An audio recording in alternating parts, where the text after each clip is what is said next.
Welcome to the Brothers in Crime podcast. We are brothers. We talk about true crime. We don't take ourselves too seriously. And you shouldn't either.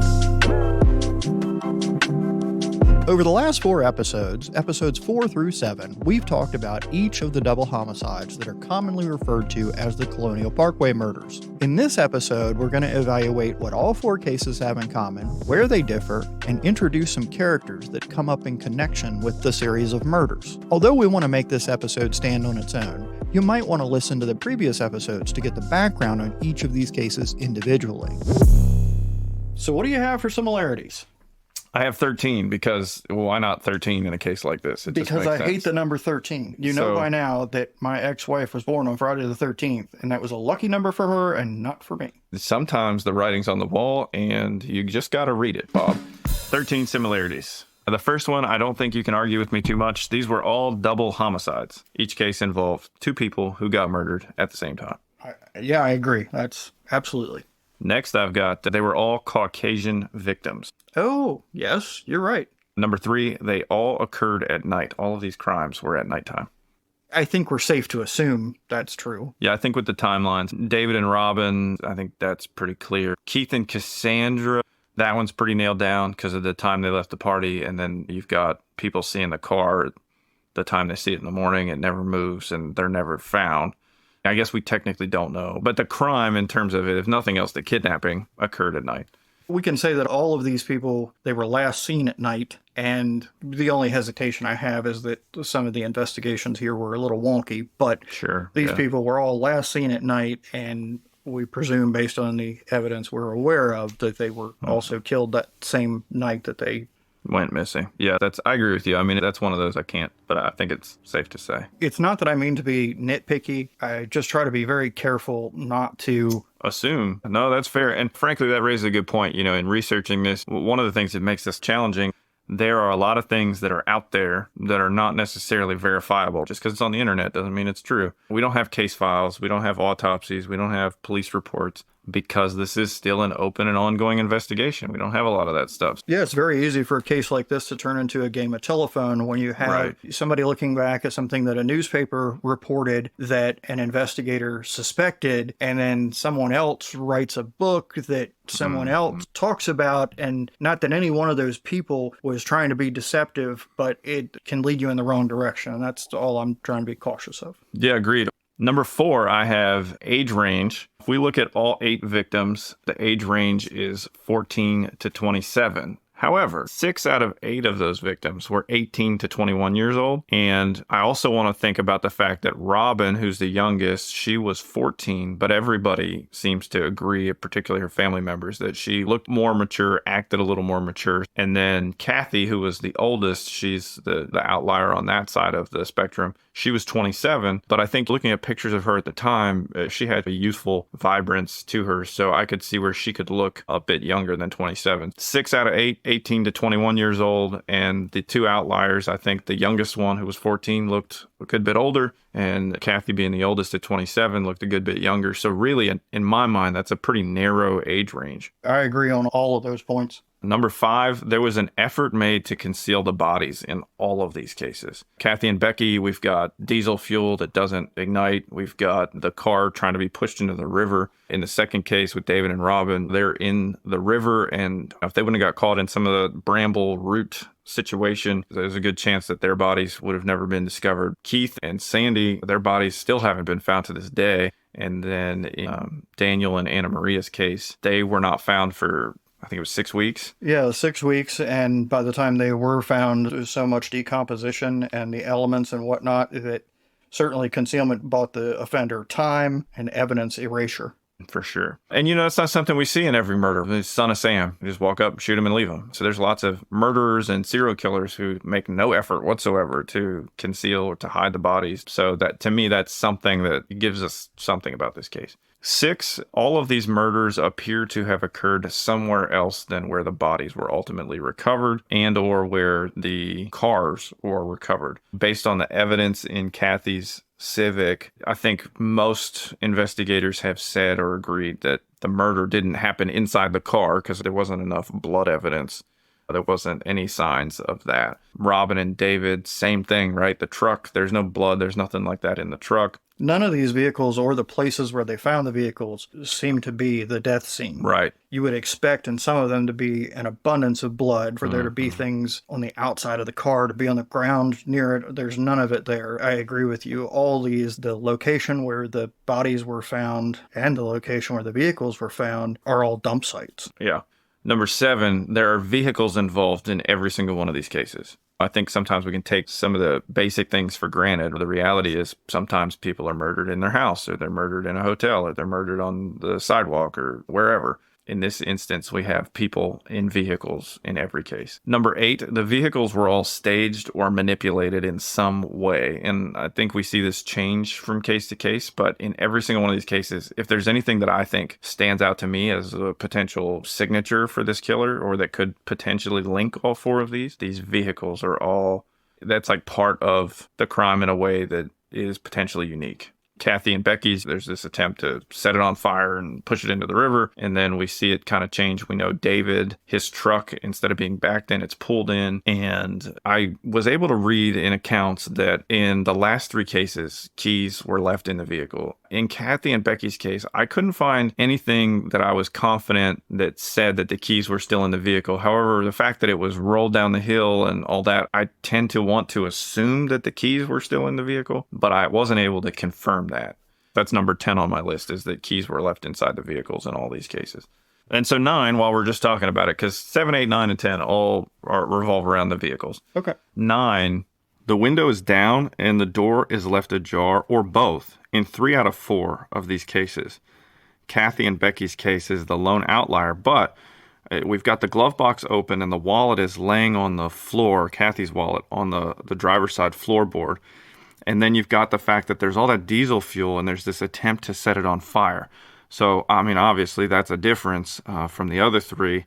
But given the just the way that we have that with the glove box, the wallet, and in the other 3, you've got the window cracked or door left ajar, which there's this theory that perhaps this is somebody who's either has some sort of law enforcement background, is a law enforcement officer, or they're pretending to be a law enforcement officer. That's sort of how they gain the upper hand in these situations, is to present as an authority figure. And so you have the window getting rolled down, and you have their glove boxes open in 2 of these cases. We have wallets that are open and either on the dash or on the floorboard. Okay, somebody's come up and they've pretended to be some kind of law enforcement. Let me see your ID, your driver's license, registration. Okay, get out of the car, and that could be a way that this person gained the upper hand. The difference, I would say, with the vehicles, yes, each of these is a dump site for the vehicle. But one thing that's different is that in Kathy and Becky's case, that is the only one where the victims were in or with the vehicle. In all 3 other cases, the victims were found somewhere different than the vehicle. The only one we don't know about is Keith and Sandy, but even in their case, they're separated from the vehicle. Yeah, 100%. They've never been found. I agree with you. And when I look at that, I think, is that the effect of whoever this is when they tried to, they've got Becky and Kathy in the car, and they try to get rid of the car. And frankly, it just goes so horribly wrong for the killer. You try to light it on fire and you fail at that, and you try to push it into the river and you fail at that. Is that sort of a learning curve of, I'm not going to make that mistake again, so now I'm going to do it this way. Certainly could be. Yeah. Number 11, couples or perceived couples. So in every single one of these cases, we have either a couple. I think Kathy and Becky are really the only ones who I think are legitimately actually dating. But then with the rest of them, they could be perceived as couples. I think there's something specific to that. Yeah, I'll give you that. I think of it as a difference in that Kathy and Becky were the only couple and the rest were pairs. Yeah. But if the offender did not know these people, maybe it appeared to them that they were all couples. Or at least fit this image of a couple, maybe. Number 12, all of these were either on a holiday or a weekend, sometimes both. In Kathy and Becky's case, it was on October 9th, which was a Thursday of Columbus Day weekend. We're into the weekend. On the second one, that was on September 20th, which was a Sunday. Then the third, we've got April 10th, which was a Sunday, the week after Easter. And then the final one were September 5th, which was Monday into Tuesday, but that was on Labor Day, like actually on Labor Day. Given that these could have occurred at any point or any time, it seems like there's some sort of connection there with this weekend holiday. Yeah, well, I mean, it's a similarity. And the point of this exercise was to look at similarities and differences. Similarities don't necessarily mean a connection, but they could. I think that's why it makes sense to look at what do they have in common, what they don't. We could start very basic and say the similarity is that these people all had 2 legs, but that probably is not a connection that's relevant to solving this case. That's a good point. But if you go to the extremes, sometimes you're able to find the middle that makes sense. Yeah, for sure. Now, 13, I had some trouble with how to phrase it, but the way that I see it is these cars were left in jurisdictions with small populations, which police forces who would have jurisdiction who would not necessarily be as equipped to handle a homicide investigation as maybe more populated areas, which in this region, you've got Virginia Beach, which is the biggest city in Virginia, is like less than an hour away. Newport News has a population that well exceeds like 10 times the area where some of these bodies were found or their cars were left. So I have to wonder if it's not intentional that on the Colonial Parkway, who's going to find and initially investigate that? Park rangers. Well, if they've shown us anything in these cases, it's that they have no idea how to handle a murder scene or even a potential crime scene when they should know it's a potential crime scene. Then in David and Robin's case, we're in Isle of Wight County. So this is a small county, small police force. They're basically instantly in over their heads. And we see that, right? In each of these cases, we see that the initial response by the police in investigating is just not great at all. Even in David and Anna Maria's, which I said in that episode, out of these, it was the best handled. Even in saying that was the best handled, the bar was really low because their bodies were, I think it was just over a mile away from where the car was left. So if a grid search had been done, which now you would absolutely expect that, even back then it should have been done, they would have been found within 48 hours. But instead, the police, the way they conducted the search didn't really make a lot of sense, and they quit after a couple days of doing it in a way that was wonky. So their bodies weren't found for 6 weeks. And by then, you think about how much evidence is lost in the difference between 2 days and 6 weeks. That's the difference between solving this case and not solving this case.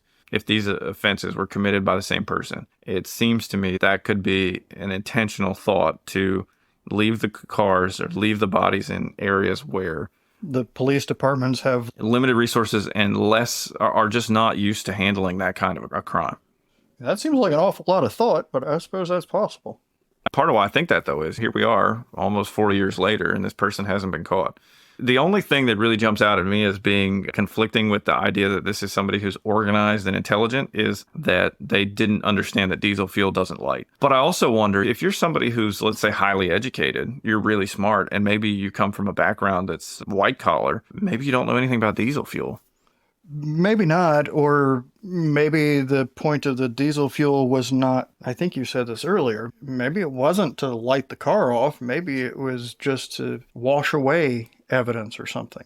Or to even just confuse the investigators. Because lots of things were done here that are confusing, that are still confusing people 36 years later. Yeah, there's a lot of contradiction. So those are my 13 similarities. So what do you have for differences?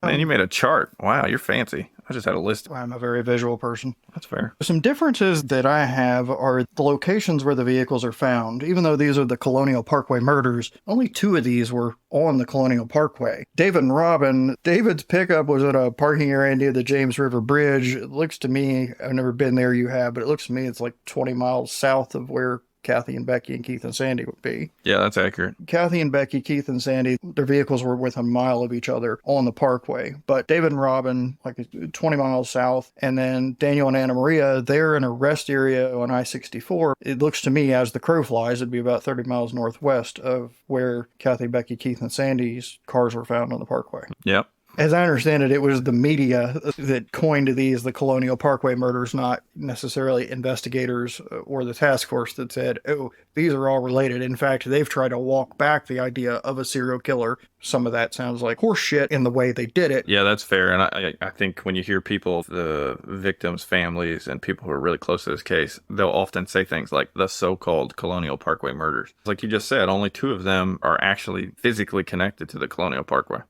Another difference is the location where the bodies were found. Kathy and Becky were found in the vehicle. David and Robin were in the water. Keith and Sandy, still missing. Daniel and Anna Maria, they were on the ground, covered with a blanket on some private hunt club land. Mm-hmm. The method of death, Kathy and Becky's case, it was ligature strangulation, possibly neck laceration, still some debate on which was the actual cause of death. Then for David and Robin, those were gunshot wounds. We have no idea when it comes to Keith and Sandy because their bodies haven't been found. Mm-hmm. And then with Daniel and Anna Maria, again, we really have no idea other than there's a nick on one of Anna Maria's bones that would be consistent with a knife, but certainly can't say that was the cause of death. Now, you could argue that similarly, Kathy had a laceration to a finger that looked like a defensive wound. So you could say maybe that's a similarity, but when you look at all four of these, you have ligature strangulation, possibly a neck laceration as the cause of death, gunshot wounds, then unknown and unknown. Looking at the victims, you talked about how they were couples or perceived couples, and I don't disagree with you on that. My first thought was there's a difference here because in the case of Kathy and Becky, we have a same-sex couple, and in the other three cases, we have a male-female pair, but not a couple. Yeah. In favor of the similarity, to an outsider, perhaps, yes, these did all look similar, but it is odd for a hunter that has a preference that one of them would be a same-sex couple in his eyes. I'm just assuming the offender is a he, and that the other three would be heterosexual couples as far as he's concerned. The only thing I could think about that is Kathy was, by all accounts, athletic, and I don't know exactly how long her hair was. I think it was long enough that it covered her neck. But also, we're talking about the 80s. I just wonder if from a distance, maybe the person who did this thought that it was a man and a woman. Maybe they didn't realize. Perhaps they assumed, and for all we know, maybe Kathy or Becky was wearing a baseball cap. Yeah. In the dark, who would, sure. Maybe that explains some of the overkill. Maybe this person who committed this crime, maybe they're looking for a man and a woman couple, and they think that's what they found. And then they realize this is a woman and a woman. And some people have said maybe this is like a moral enforcer, right? Somebody who thinks that's wrong and sees that as they have to correct it, that these two women are doing this. And so maybe that explains some of the overkill in that case that you don't see in some of the others. Again, if these are even connected. But there's a lot of theorizing there. And unfortunately, we don't have enough information to know. And so we're just spitballing what it could be. Fair enough. Another difference that I noticed was that what their last known location was. It would be a lot easier to solve if every one of these victims, the last thing they had done was gone through the drive-thru at Hardee's. And we knew that and they disappeared. Well, then you could narrow it down. The last place that we knew Kathy and Becky were at William and Mary, they had been at that computer lab or library. And it's plausible that they may have gone to the Colonial Parkway, as they seem to be the only pair in any of these four that ever went to the Parkway, but not at this location. It's pretty obvious that where these vehicles and bodies were dumped was not the murder site, but their last known location was at William and Mary. It's plausible that they may have been going to the Parkway. Wouldn't expect them to be in this particular location based on where they did go on the Parkway. In the case of David and Robin, what we know is he was leaving home, no idea where he was headed, no idea what Robin's intent was when she left home. There seems to be no evidence that anybody knew that the two were going to be together. Mm-hmm. And because we have no idea why they were even together, we have no idea where their intended destination was. The last place Keith and Sandy were at this party. We presume, based on the fact that it was right before Sandy's curfew when they left the party, the timing seems logical that their destination would have been back to Sandy's house. But Keith's car ends up on the Parkway, and there's just no reason that those two would have been there. Sandy did not like the Parkway at all, and Keith's longtime girlfriend said that was not a place they went, not a place Keith would go hang out, and Keith was fully aware of the dangers of the Parkway. The point in the difference is that they were at a party. And then Daniel and Anna Maria, there was a sighting of them apparently at the eastbound rest stop. And there's that note that seemed to indicate that they might be meeting somebody at that rest stop, so that it was planned, that they had planned to stop there. Real good reason to believe they'd be eastbound on 64, and it's reasonable to think they'd have been at the eastbound rest stop. There's absolutely no reason whatsoever for them to be at the westbound rest stop in New Kent County or headed eastbound for any reason, or be in that weird acceleration lane far for the away. Trucks, yeah. Yeah, it made no sense. All of their last known locations were different. But all of their last known locations, going back to your similarity of the vehicles, would be that they were all traveling by car. I've often thought if these are all done by the same person, if they're all connected, that there probably is something, some clue that just hasn't been uncovered where all four were at the same location or somewhere really close by. They all stopped at a 7-Eleven or they all stopped at a Hardee's, like you said. They were somewhere that maybe just doesn't come up. I think about if this was the work of one person or one team, maybe there was some stalking involved in this, or at least some level of like, okay, this couple or these people have piqued my interest. And so I wonder if there's not some place where all of these couples interacted or where the killer was, that he came across them. And obviously that could be a moving target given what we're dealing with here, but it would be great if we had that commonality, that thread that we don't seem to have. And to your point, it lends itself to this notion that maybe that's a difference. That's a significant difference, that they're not all in the same general area or location the last time they're seen. Their last known location was different, but the similarity being on the road. And when you said something about stalking, that reminds me of what we talked about earlier with the guy who was looked at as a suspect early on. I don't remember all the details, but he was an unpleasant fella. He had been stalking people on the parkway, and he was looking like a really good suspect, but the FBI administered a polygraph, and when he passed the polygraph, they're like, oh, wasn't him, which just blows both of our minds that happened. But that would line up with what you're saying about he's out in a general area, maybe following these people by car, or maybe seeing them at this or that convenience store or rest stop, or maybe he's frequenting these places just looking for people. When I say they aren't all on the Colonial Parkway, one's 30 miles this way, one's 20 miles that way, they're not on the opposite ends of the world either. They're within an hour circle. Yeah. So the other difference, when we started looking at these cases one by one, this was starting to look like a real similarity to me, but now I'm wondering about the difference, and you talked about it too, and it's the wallets, and I'm going to point that out as a difference because in Kathy's case, Kathy's wallet is found open face down in the car. In David and Robin's case, David's wallet is on the dash, and there was some money missing, but then later some fool shows up and says, well, yeah, I took money out of the wallet, but that's all I did. I didn't kill him. Right. And then in the case of Keith and Sandy, wallets in the car. Yes. But then Daniel and Anna Maria, Daniel, who we know is traveling with some kind of money, somewhere between $160 and $900, his wallet's missing. And Anna Maria, they leave her makeup purse, but take the money wallet. Not that she has any money, but there's a checkbook or something. But like you said, just because Daniel's wallet is missing and the money's missing doesn't mean necessarily that the motive for this was a robbery. It could be similar to, as in the case of David and Robin, where someone completely unrelated to the murder could have snatched it. So sure, but as it ended up, and there could be a reason for most of the differences that I'm pointing out, but I think they're just worthy of consideration. Yeah. The difference I see is we've got 3 cases where, okay, the wallets seem to be at play and support the thought of a law enforcement or someone posing as law enforcement, and that would explain why or how one person is able to gain control over 2 people and all that in the first 3 cases, but we don't so much see that in the last. Now, I didn't come up with as many differences as you have similarities, but I would not take that to mean, well, there's more alike than there is difference, so that wins. It was all the same person. Until all 4 of these are solved, we're not going to know. I heard Bill Thomas put it to the effect of, he is not convinced that all 4 of these were conducted by the same person or persons. And I tend to agree with that. There are so many different combinations that could be here. 1 and 3 could be the same person, and 2 and 4 could be 2 completely independent people. 1, 2, and 3 could all be the same offender, and 4 could be unrelated. It makes a lot of sense to me that 1, and I shouldn't use numbers because these are people, they have names, Kathy and Becky, their case to me is most similar to a case that isn't even considered a Colonial Parkway murder. There are many more similarities there. You're talking about Julie Williams and Lolly Winans? Yes. So that was a double murder in Shenandoah National Park, also in Virginia, probably 2.5, 3 hours away from the Colonial Parkway, but we're in the same state. We're not that far away. And I think it's notable that this is a lesbian couple. These are athletic women. They seem to be, they're out, they're hiking. They've got a dog with them.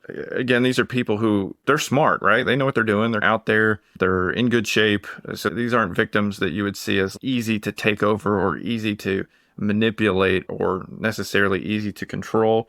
And time-wise, that one occurred. It was May of 96, so it was roughly 10 years after Kathy and Becky's murder. And the FBI has publicly said that there are a lot of substantial similarities between this crime. At least one of the park rangers that was at the Colonial Parkway on one of those cases also ended up being the lead investigator on this Shenandoah case. Yeah, as I understand it, he was actually a person of interest in the Colonial Parkway's case. Even though he's a park ranger, he was a person of interest. And then he was the lead investigator on the Williams and Winans case. And right. And then he ends up in some kind of nonsense in California. So whatever park this guy went to, trouble followed, is what it Right. seemed like. And my understanding is, in addition to him, there were 3 other park rangers working the Colonial Parkway at that point who were then transferred or moved and were at Shenandoah when that crime occurred. So certainly that's something to take note of. Yeah, absolutely. And we're not saying that anybody that was assigned to this park when this happened and then that park when that happened, well, they have to be guilty. Absolutely not. Yeah, I don't know who did it. If I knew who did it, we wouldn't be talking about it on a podcast. We'd be talking to the FBI right now. Right. I think we have moved right out of the similarities and differences and gotten into the next thing that we wanted to talk about today, which is some of the cast of characters. And we already talked about the park ranger. Yeah, there's some interesting things that seem to follow him. Speaking of interesting things, do you want to tell us about Ron Little? Ron Little. Okay. By all accounts, the FBI didn't have Mr. Little on their radar really at all until he injected himself into this investigation. And he did that by writing a 6, 7, 8 page, I don't know what you would call it. We'll go with a letter to... It was long, and then he didn't use the return key anywhere. It was all one paragraph. Yeah, if you're into grammar, this is going to hurt you to read it. Not a lot of periods either. I think there may be 3 periods in 7 pages. Yeah, Mr. Little, I believe he had immigrated from New Zealand, and so he was here, he was doing his thing, and then he writes this letter and he sends it to everybody. Oprah, George Bush, the first George Bush president, while he was president. Somewhere between interesting and unhinged is how I would describe this. He almost lays this foundation that, like, maybe he's the guy they should be looking at for the Colonial Parkway murders. He sort of claims that the FBI is harassing him and the INS is after him. And that all this stuff that they're doing, it's because of that. And they won't leave him alone. And the FBI, one of the agents comes out and says, the only person who thinks that Little did it is Little. To me, it seems a little bit of a red herring. Some people have jumped on to this guy because he ends up getting deported. And he's deported, I want to say it's in late 89 or 90. And so he's deported and the murder stopped. And so there's, okay, he's gone and maybe he did it. And Bill Thomas has pointed out, there's this dude who they have any reason to believe might be involved. Why on earth would you deport him from the country if he's suspected of these crimes? And there's a bunch of other crimes that he, I think, was charged with and suspected that were completely unrelated, more along the lines of fraud and those kind of crimes, not murders. I had a hard time following because at one point it sounds like he's saying that the government wants him out of the country. And then at another point it reads like the government won't let him leave the country. It was a little bit confusing. The intriguing part is that there were 2 other people that were connected to his security agency that ended up dead, and their killers are assumed, or I don't know if they've been prosecuted or not, but don't seem to be related to this. But 2 people connected to him ended up dead separately, and there was some connection to one of the Colonial Parkway Murders victims. So Robin Edwards' mother, she worked in the office at this security company. That's how that family is connected to this security company, which kind of ties in with Little. And yeah, you're right. There was a guy, Brian, and then there was a lady murdered. Relatively short distance, short time period. I think both of them may have actually been recovered from the James River, which again, it's right there on the other side, right by the York River. We're down in that area. We're in the same general location.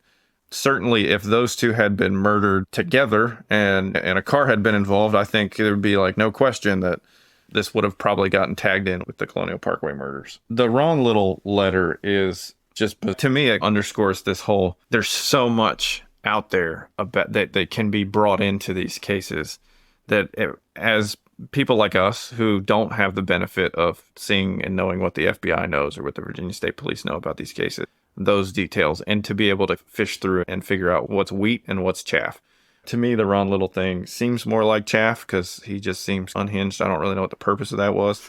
He does seem like a whack job. Is he just paranoid, maybe? Who knows? Yeah, I don't know either. But again, you got to look at everything because here we are, as we've said, pushing on 40 years out, and they still don't have even a named suspect in any of these cases. Ron Little claims that he was assisting with some investigations or conducting investigations on his own, in at least regarding one of his employees. I wonder how his involvement might have caused some problems or confusion or issues with the real investigation that was going on. I tend to think personally that Ron Little is he's a couple crayons short of a 16-pack, and he sends this letter. Well, law enforcement can't just ignore it. They've got to look into it. If he really is just kind of cuckoo for Cocoa Puffs, then they're working on figuring this out. It's wasting time and resources. They're not giving enough resources to it as it is. Sure, but I wonder even if this guy was out doing his own investigation. Oh, you're saying if he bungled it for him somehow. Sure, even in an innocent way, if he questions a potential witness or whatever, in their mind, they provided that information. So when the real investigator comes along, they might have it checked off, not realizing this guy's off doing his own thing. Yeah. So that could be a thing. Now, if you want to talk about people that injected themselves into this case, I know where you're going. We promised we'd talk about characters, and here's the character of the case. This guy, his name is Fred Atwell. He was a criminal before he was hired as a deputy. We should also point out Mr. Atwell has since deceased, so he's no longer with us. So, R.I.P. Fred. Not really, though. I'm not going to say anything nice about this guy. All right, that's fair. So he's a criminal. He gets hired as a... Hey, criminals are people, too. Absolutely. I believe in second chances, and I believe that maybe you make a mistake and it doesn't make you a bad person, but I also don't think that investigating crimes and being in a position of public trust, such as a deputy, is where you need to be post-felony conviction. However, I guess the sheriff at that time in that location felt differently. As Fred Atwell's police career is winding down and he's retiring and moving off into the sunset, he starts to take an interest in the Colonial Parkway murders. And then he does a couple of really strange things. He somehow discovers that crime scene photos from the Colonial Parkway murders, that they have left the security of the FBI and have somehow fallen into the hands of a training contractor who's using them to conduct investigation training. And what does Mr. Atwell do? He puts them on a CD and gives them to the media. I think he calls himself a whistleblower for pointing out the FBI's lapse in maintaining that evidence. Now, I'll play a little bit of devil's advocate. Some of what I've read has indicated that he contacted the FBI to make them aware of this, and they were basically like, yeah, whatever. So then he goes to a reporter and is like, here's this stuff I told the FBI, and they're like, pound sand. And when the reporter contacts the FBI, then the FBI is like, oh, wait, no, you can't. That's a problem.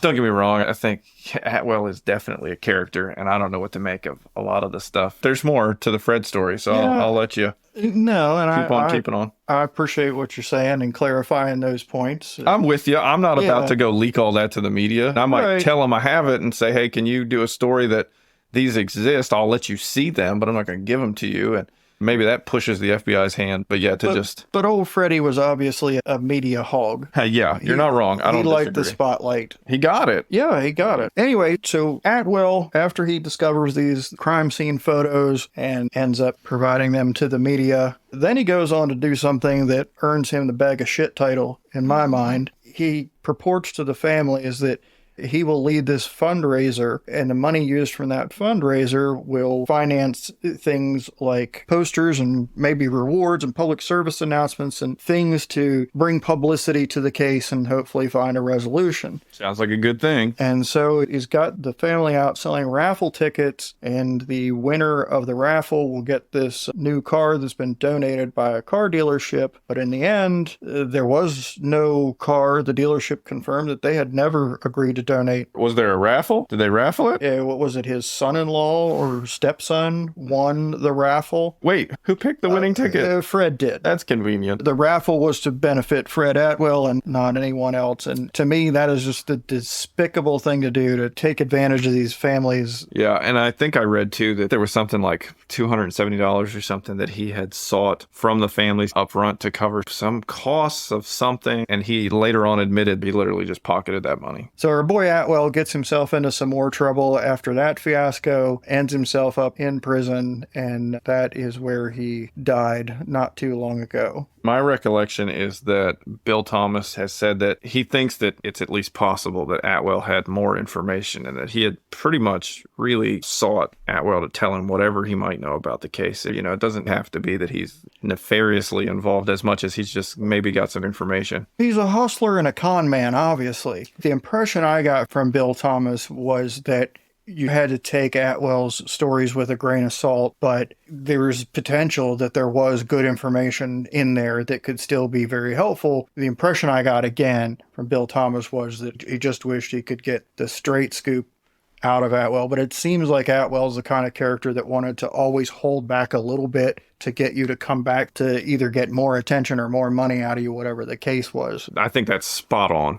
100%. And I'm not sure if you're aware of this or not, but in early 2010, Atwell had actually contacted Bill Thomas, and he said that he was working on behalf of some foreign interest. And it's so unbelievable. It's almost hard to say. So this alleged foreign interest claimed to know where Keith Call and Cassandra Haley's bodies were buried. And for just the low price of $20,000, Fred would broker some sort of an arrangement with the mysterious foreign interest to get the remains recovered. And then supposedly he gave Bill Thomas a map of a general area of where the bodies supposedly were. I mean, come on. That's obvious. He's just a con man. So people have speculated, well, he's injected himself into this case again, like the guy who sets the fire and then volunteers the fire department to come back and help put it out. Maybe it's that kind of a situation. He was in law enforcement. He's also a criminal. And his felonies, my understanding, those were burglary or robbery. I think it was burglary.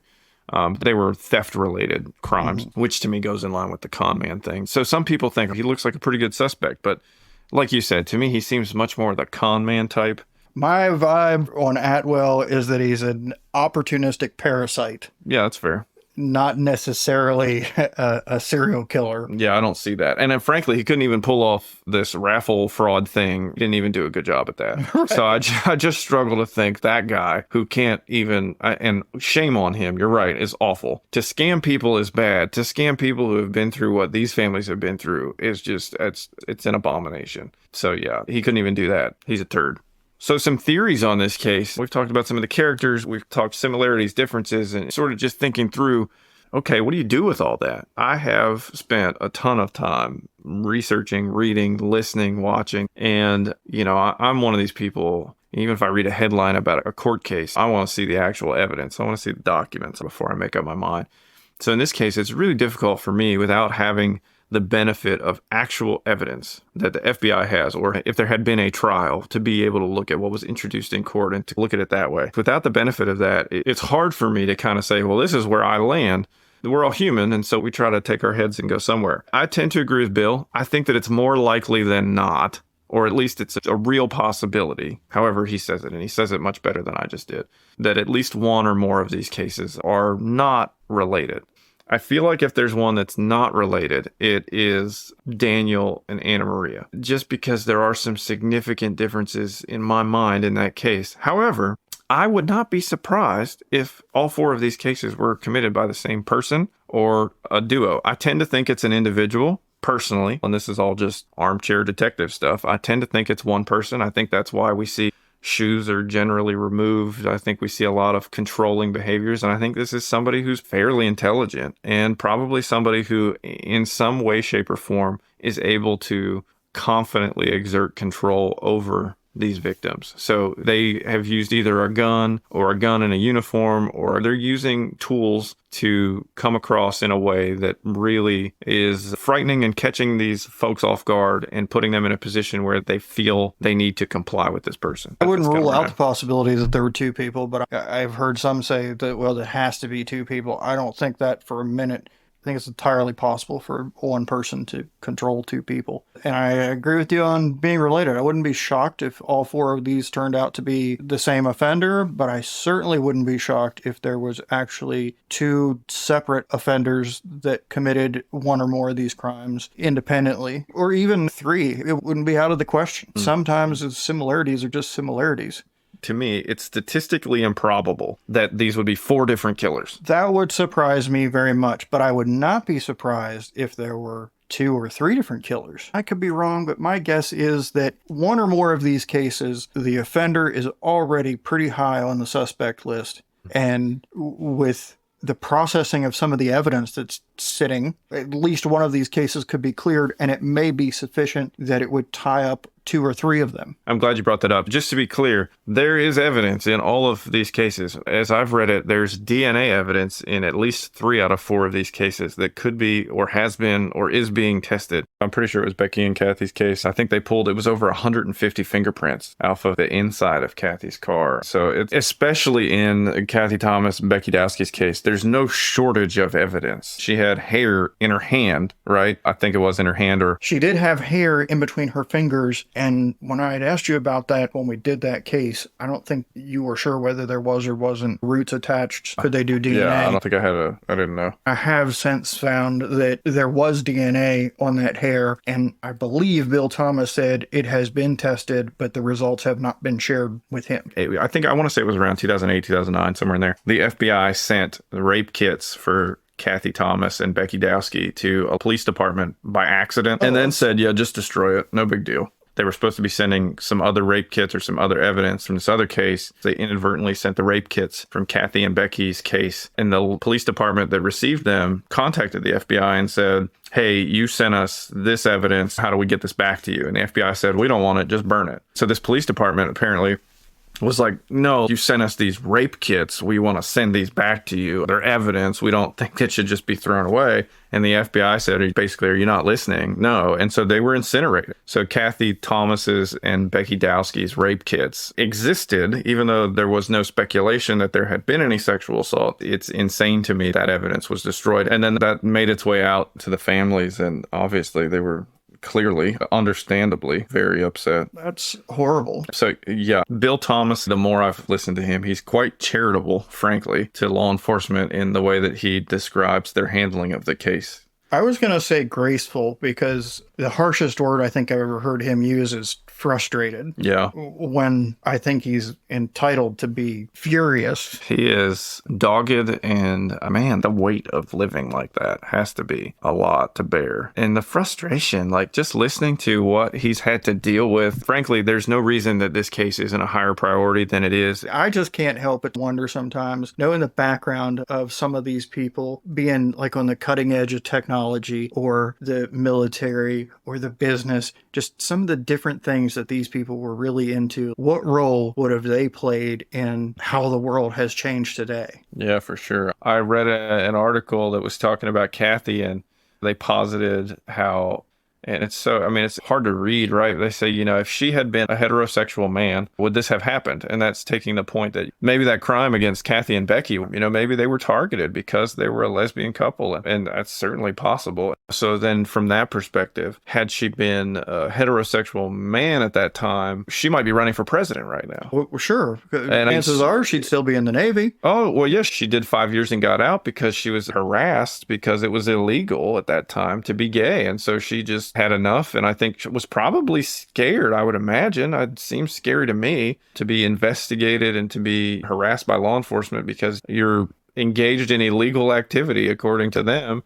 Yeah, she would have probably had an incredible military career, might have went into politics. She left the military and got into stock trading, which I can't imagine that's an easy transition, but she was very successful. Right, all accounts, she was killing it. So you're exactly right. I can't imagine. And Keith, he's all about the technology and computers, and just at that point in time, for somebody to be that up on it and to be that invested in it, it's along those lines of the guys like Bill Gates and Steve Jobs who just saw things differently than most people did. So you wonder what kind of contributions that they would have made that were taken away by somebody who was just a selfish, awful person and needs to be caught. That's the bottom line.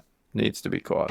8 families are part of a club that they never wanted to join and no one wants to be a part of. The common bond among these families is grief, heartache, loss, questions, frustration, and lives forever altered. For those of us interested in true crime, the victims are part of 4 double homicides that occurred in the same general area in less than 3 years. For the folks who knew and loved them, each one of these people was a son or daughter, brother or sister, aunt or uncle, and a living, breathing person with hopes and dreams for what should have been the long lives that lay ahead of them. Instead of celebrating marriages, the birth of children and grandchildren, and spending time together over the holidays and summer cookouts, the surviving families are left to wonder what might have been and cherish the fond memories that remain from the short lives that ended far too soon. There won't be any new memories, except maybe those of the years spent searching for answers, because after more than 3 decades, the mothers and fathers, brothers and sisters, nieces and nephews, and all the other family and friends that love these people dearly still don't know who took the lives of these young people, much less why. To try and appreciate how long these families have been searching for answers, consider the fact that Kathy, Becky, David, Robin, Keith, Sandy, Daniel, and Anna Maria were murdered before we had the internet and before cell phones, much less smartphones, were a thing. Wars have been fought. DNA profiling was discovered. 2 new generations have blessed this earth. We started using computers to type and print, and now the computers can write for us. All of these things happened after these 8 people were murdered, and all the while, before and after each one of these milestones, their families anguished to know who killed them and why. If you're listening to this and you're thinking, well, I'm not a cop, I'm not an investigator, I'm not a lawyer, I'm not a forensic expert, what can I do? Well, there's something you can do. Use the power of the internet or the old-fashioned letter and envelope, and you can write somebody and tell them they need to get working on this case. If enough people contact their representatives, the squeaky wheel gets the grease. Just reminding those that we have elected that set the priorities, that this should be a priority. 36 years later, it should have been a priority many years ago. You can send an email, you can send a letter, you can make a phone call. You don't have to have information to just keep this case pressing, to keep it relevant. If somebody with enough political capital decides that this case needs to be solved, this case is going to get solved. Hey, thanks for hanging out with us on the Brothers in Crime podcast. Feedback and suggestions are always welcome. For links and resources related to this episode, please see the show notes or visit us at brothersincrimepodcast.com. We hope you'll save, subscribe, or bookmark us on your favorite podcast site and join us for the next episode. Be careful. They're actually outside right now. First of all, I'm too fat to kidnap.